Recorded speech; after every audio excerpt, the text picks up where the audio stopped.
বড় লোকের মেয়ে যখন নতুন জামা চাই। আজকে নাইট পার্টিতে আগুন লাগিয়ে দেবো পুরো। ড্রেসটা সিলেক্ট করি ভাই। এটা না, এটা সব জায়গায় পড়েছি। আজকে ব্যাক করবো না।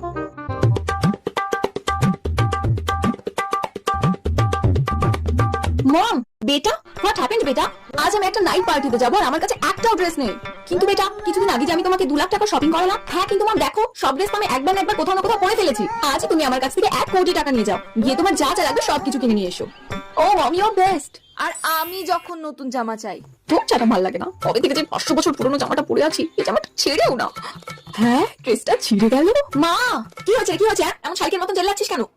মা দেখো না, আজ আমি পিঙ্কির জন্মদিনে যাবো আর আমার জামাটা ছিঁড়ে গেল। দাঁড়া, আসছি আমি। মা মনে হয় বাবাকে বলতে গেল জামা কিনে দেওয়ার ব্যাপারে। এনে এটা পরে যা। এটা দিদির জামাটা না? হ্যাঁ তোর দিদির, কিন্তু এখনো দেখ কেমন নতুন চকচক করছে। আমি নেবো না, আমার নতুন জামা চাই। ঠিক আছে, যেতে হবে না জন্মদিনে। না না, আমি যাবো, এটাই পরবো।